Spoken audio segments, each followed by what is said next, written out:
Everyone, and welcome back to Always Watching. Today we're discussing the most acclaimed movie of the year, directed by Yorgos Lanthimos. The movie is based on a novel by the same name. The film follows the story of Belle Baxter, a young woman who is brought back to life by an unorthodox scientist.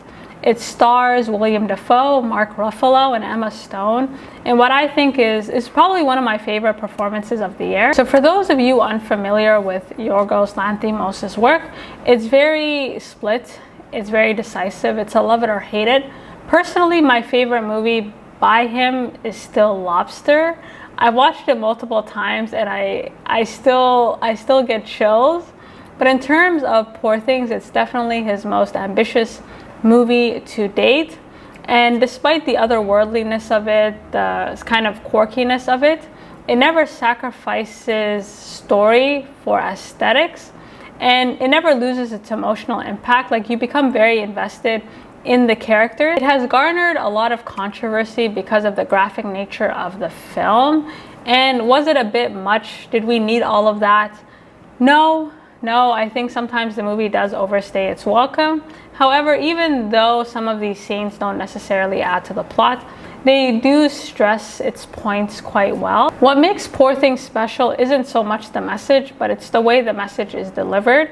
So I've divided my video into several parts. If you want to see where this is going, click on the description box down below and, explore. So Belle Baxter's character is fascinating because she's introduced to us as a creature. Belle Baxter, formerly known as Victoria Blessington, was a deeply unhappy and cruel woman who committed suicide.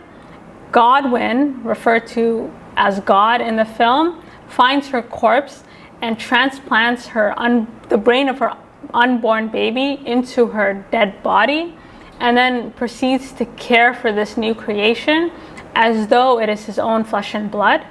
The idea of living as an adult through the eyes of a child is fascinating because how would you behave or how would you move in the world if you were stripped of everything you've been taught was appropriate or normal by, I guess, polite society, as it's referred to in this film? When we first meet Bella, she does seem a bit impaired. At the start of the film, she's imprisoned in this home. She's not really allowed to leave. Unlike Victoria's husband, which we meet at the end of the movie, Godwin controls Bella, but not in a violent way. He fills her head with doubt about the outside world in hopes of keeping her close to him. He doesn't threaten her. He doesn't try to abuse her. However, the more mature she becomes, the harder it is to kind of control her. Godwin is played by William Dafoe, and he gives a very, I think, the most special performance of the year. Like, it's just very unique, and I don't know how to describe it. Like, it's just, he infused so much heart into this man. Godwin's character suffered unimaginable abuse by the hands of his father. He basically is viewed by the outside world as a monster, but he has not become a monster. He has absolutely no hard feelings towards the people around him. And the way he speaks about his father, he gives him credit for his love of science. And his father was a total sociopath, but in order to kind of protect his own emotions, Godwin is under the impression, for a scientist to be truly effective, they have to be devoid of emotions. But of course, this was a way of protecting himself because he very much loves Bella and all the creatures that he has around him. Like, he creates from a place of love. And the most compelling thing about Godwin is that he doesn't inflict the same level of pain on his creations that his father inflicted on him. Instead, his home is very warm, it's very bright. There's so much light, there's so much love. It's just like a safe space for everyone. The only person that Godwin allows into the home is a student by the name of Max McCandles. And God bless the two of them, because Max and Godwin, they're still products of their environment. Like, as much as they love and care for Bella, they still want her all to themselves. So after living with them for a period of time, Godwin sees how much he loves her and agrees to allow Candles to marry Bella if they can all live happily ever after in this home together. And in part, like, Godwin has been treated so badly by the outside world, and I think he doesn't want Bella to be treated badly. He wants to protect her from the horrors of the world. Trouble begins when he hires a man named Duncon, played by Mark Ruffalo, to draw up a contract legally binding Bella to him forever. This guy Duncon is so curious. What kind of woman would inspire such a contract? So he goes looking for her. And sometimes when I was watching this movie, I felt like I was watching a silent film. Like, it's just so funny. Duncon, played by Mark Ruffalo, I didn't know he had this performance in him. He is the worst kind of male, but he's played in the best way possible. He basically wants a freak in the sheets and a lady in the streets. And the only reason that he wants Bella is because she's untouched. And she's basically like his own Frankenstein. He can mold her and shape her into whatever he wants her to be. And the way that Duncon presents himself, like, he seems so cultured, well dressed, but he's just a Neanderthal in a suit. And again, like, the way Mark Ruffalo plays him, it's so perfect because it's so cringy. You're just like, oh, I hate this guy, but he's so funny. So the movie is divided into several parts, and these parts correlate with Bella's journey very well. When she leaves to go off with Duncon, it's kind of like her summer period, right? They go to Lisbon and everything is bright. It's the peak of her exploration. Like, this is the first time that she's been let out of the house, and she takes full advantage. Then most of the movie takes place in the winter in Paris, which was appropriate because this is kind of her darkest hour. And then it ends in London, so it kind of comes back full circle. And of course, she's a totally different person, fully developed by the end of the movie. And Emma Stone's performance is very subtle. Like, it sneaks up on you. It's like you're literally watching somebody grow. It happens so smoothly. And I also like the transitions from black and white to color, because the more developed she becomes, like, she's introduced to us as a creature, but by the end of the movie, she's a full-fledged human being. Bella's time with Duncon was incredibly eye-opening. She is using him as much as he is using her, but he's in denial, and he's basically like, he's just totally delusional. And Bella is very aware that Duncon is a bad person, but sadly, he's her only opportunity to get out there and explore the world, so she takes it. At the start of the film, like, Duncon is so excited. He has someone he can lecture to, brag to himself about. Like, he is just so, like, he can't believe his luck. And a lot of what he's saying is what he thinks would interest women, like all his success. But Bella is not interested, right? That's not why she's with him. She's using him as a tool to see the world. And so throughout their time together, he tries to control her, he tries to shape her, but it doesn't really work. And Bella doesn't tell him anything. Like, that's what's so interesting. She does not ask his permission. She doesn't try to convince him to come with her. Like, she just goes off by herself. And this is what really offends him, because he's not there to curate her experiences. And I really like that there's no narrator in the movie. Bella literally says whatever she's thinking out loud. And so there's so many moments where he breaks character, where he's like, what are you talking about? Because he almost can't believe his little ears. So to try and restore his masculinity, he tricks her into going on this cruise ship. And this is pretty much the beginning of the end of their relationship. Duncan's transformation was very telling, because he totally underestimates her emotional intelligence. Like, watching him throw these tantrums, get super angry with her, swear at her, like, this kind of pendulum of just love and hate was really interesting, because he's so unhinged, and actually he becomes a liability even to her. Like, here's this man, and he's behaving like a child. Initially his plan was to hit it and quit it.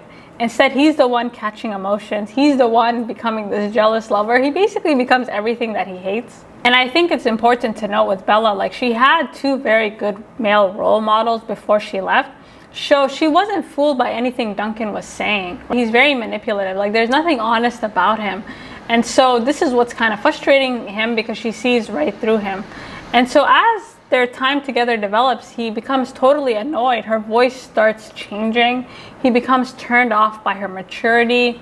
The more she reads, like, he constantly chucks her books out. Again, she's not really relying on him for information. She's not asking his opinion. She's just using him as a means to go exploring. Bella's desire to explore the world actually ends up becoming her and Duncan's undoing. And what's impressive about Bella during this time period is she's kind of witnessing the good, the bad, and the ugly of the world.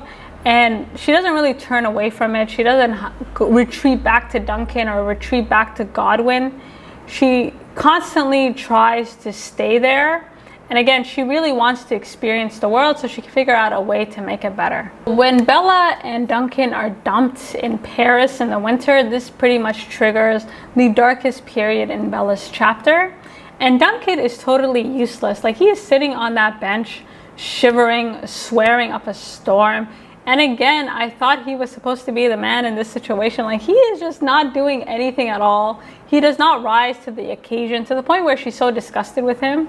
And it's important to note that it's her decision to work at the brothel, and it's also her decision to sever ties with Duncon. Duncon's reaction, like his transformation from kind of sleazy, like weirdo to obsessive lover, a lot of it has to do with his own ego. Like, he cannot bear the thought of Bella with someone else. And rather than just leave, like, his strategy is to just shame her, right? He's constantly stalking her and following her. Like, he wants her to be isolated and ostracized for what she did to him, but that she's not someone that can be shamed and ostracized because she hasn't lied about anything. You cannot shame someone who's open and honest. And I thought it was so clever that most of this movie takes place in the brothel, because this movie is about pleasure, and you can't have pleasure without pain. And a great companion piece to this film is the French movie Belle de Jour. And in Belle de Jour, it follows a young housewife by the name of Séverine, who starts to moonlight at a brothel. Like Bella, Séverine is trapped in this house by a man that, although loves her, really doesn't want her to do anything else besides take care of the home and take care of him. Throughout the movie, Séverine has these violent dreams of being exposed and punished for this sort of double life that she's living. And she has so much guilt, and she feels so bad. Like, she goes through great lengths to hide her deception from her husband. And at the brothel, she's renamed Belle de Jour. And in this space, she's no longer this respectable young housewife, right? She's kind of viewed as a slave. And the thing with brothels is that they're kind of a man's playground. Like, the whole point is that they can kind of come in, pick what they want, and do what they want. And Belle de Jour never ever rejects any of the men. She kind of goes along with what they want. And as the movie goes on, it's very clear that she's a masochist. Like, she derives pleasure from pain. And the only man that Belle de Jour does not sleep with is a close family friend, who weirdly enough spent most of the movie aggressively pursuing her. But when he finds out that she's working at a brothel, he's totally disgusted and turned off by her, because like Duncon, he was attracted to her naivete. He was attracted to her innocence. And the weird thing is, the minute that went away, not only is he disgusted, but he almost becomes angered by it, and he goes as far as to expose her to her husband, right? Like, he couldn't really let it go. And this is not about morality. It's never been about right or wrong. It's always been about control. Like, this man had no problems pursuing this woman who was married, but the minute that she was in a brothel, he was disgusted. Like, sir, your moral compass is off. What makes Bella different from Belle de Jour is that she doesn't conceal or hide anything. Like, there's really nothing to expose. Like, she's constantly narrating whatever the hell is going on in her head. And it's very, very hard to shame a woman who's very open and honest. You can't really control someone like that. And that's why men hate platforms like OnlyFans. Like, we live in a very, very bizarre era. So when Bella starts working at this brothel, she thinks, perfect, I can combine the two things I love the most, right? Sex and money. But of course, she comes to find out that it's a totally different experience. And there's a reason why they call prostitution the oldest profession in the world. Like, people don't have any problems doing these nasty things behind closed doors, in these dark rooms, away from public scrutiny. But now we live in a weird time where people are just speaking or like telling everyone about their experiences. And so what that does is that it gets rid of the shame, right? You can't really, like, that's what Duncon keeps doing throughout the movie. He's trying to shame her and ostracize her and try to like build this awareness in her that will make her stop. But all that does is make him go crazy. And so when you have people proudly boasting about, you know, their intimate lives, it's very hard to shame them, let alone cast them out. And again, it's not really about morality, it's about control. Like, people don't really have a problem that these professions exist, they just have a problem that they exist in the light. In terms of Belle de Jour, the only insight that we get into her personal life is this flashback that suggests that she was abused when she was a young child. And so clearly she has some unresolved trauma. And whenever a woman starts acting abnormally, you know, we have to think that there's something wrong with her. So this is kind of the explanation that the movie tries to give. But in Bella's case, in Poor Things, there's no explanation. She wasn't abused by Godwin or candles. Like, there's really nothing to explain to audiences why she's doing what she's doing, right? Kind of enters this brothel thinking it might be an empowering experience, but of course, this is not the case.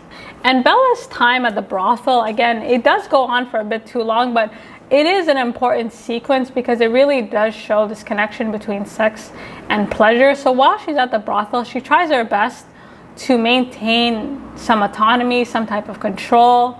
She tries to make each encounter somewhat pleasurable. She even goes as far as trying to negotiate with the brothel owner, basically explaining, how come the women don't pick the men?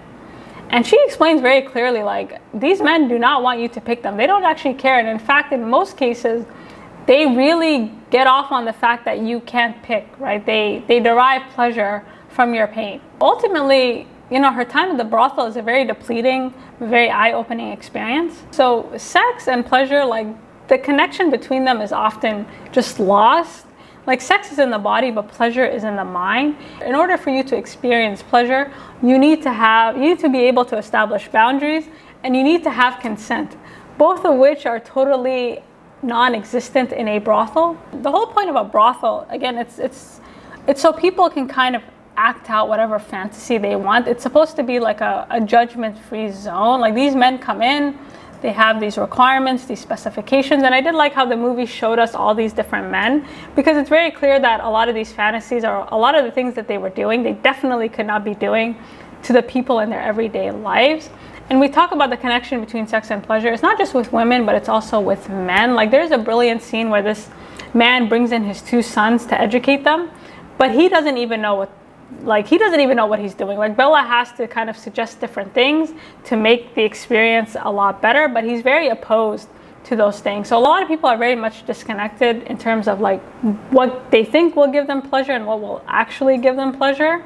And so for men, it's just penetration. If it's not penetration, then you're a weirdo, right? So that's why in this brothel scene, you see all these variations of things, because it's very clear that these men don't really have anywhere else to go. The idea of exploring pleasure or exploring yourself, it's very taboo. Poor Bella, by the end of the sequence, is depleted, and her goal is to experience the full spectrum of human emotion in order to create something.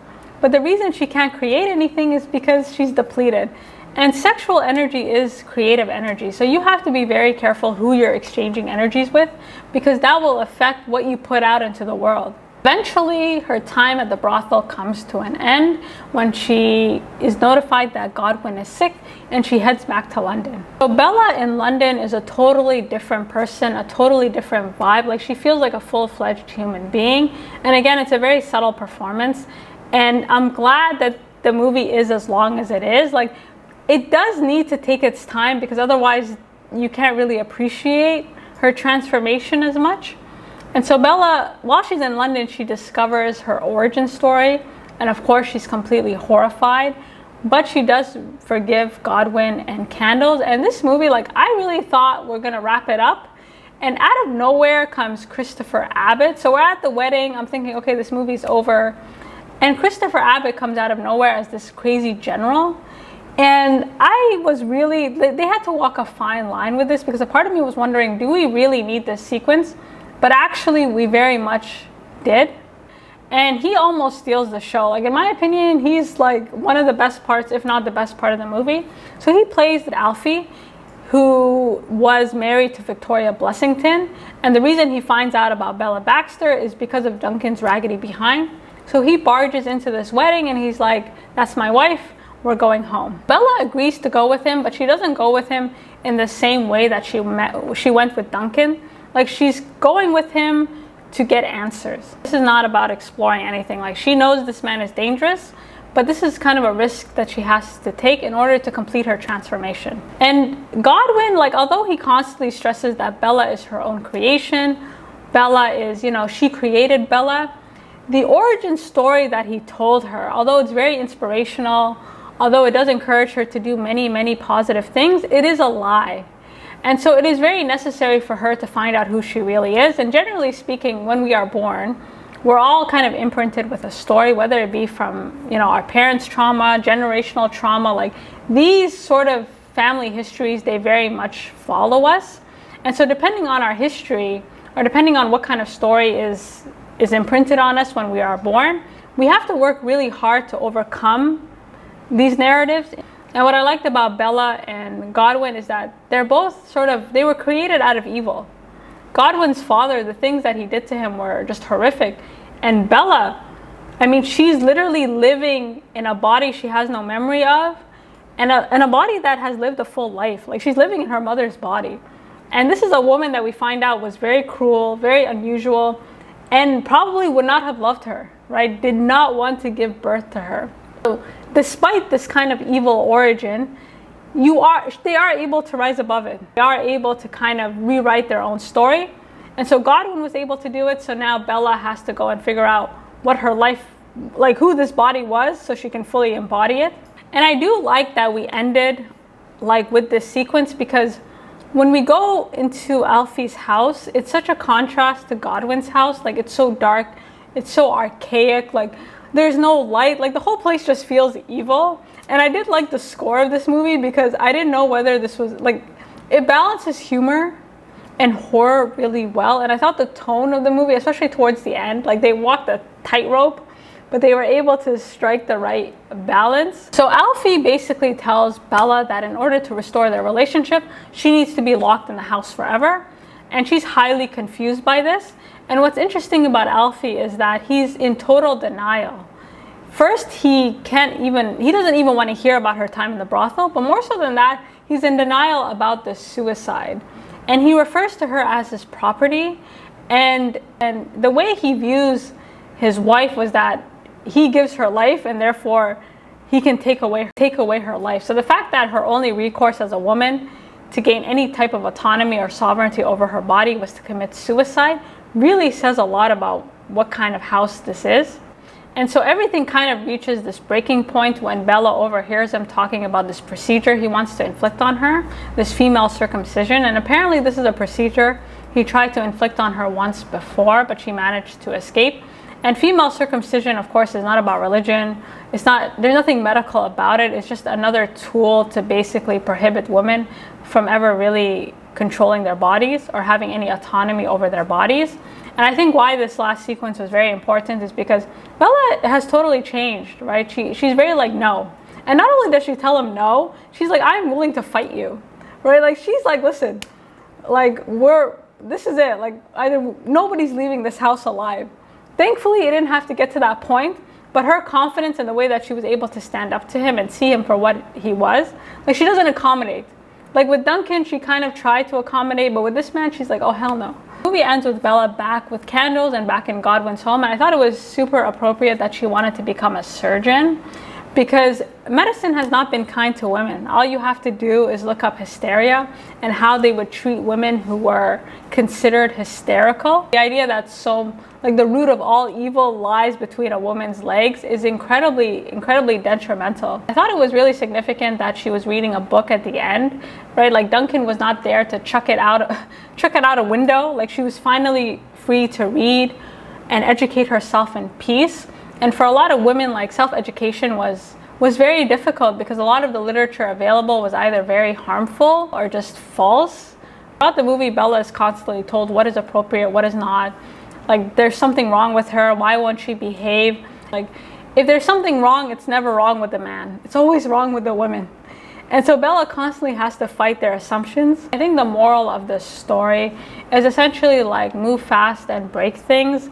Candles has a brilliant line. He says something along the lines of, just like men and women can be cured of disease, they can also be cured of aspect. And if you compare the 19th century to the 21st century, I think that's what I liked about this movie. It's like a fusion of both, the past and the present. Like, who would have thought? And for things to change and for things to get better, unfortunately, we're going to have to color outside the lines, and mistakes will be made, but the end result will be hopefully something quite beautiful. So you guys let me know what you think. I really love this movie. It's a movie I'm going to have to watch a few more times, but my first impression was it's just so creative in how it delivers this message. And so you guys let me know what you think, and until next time.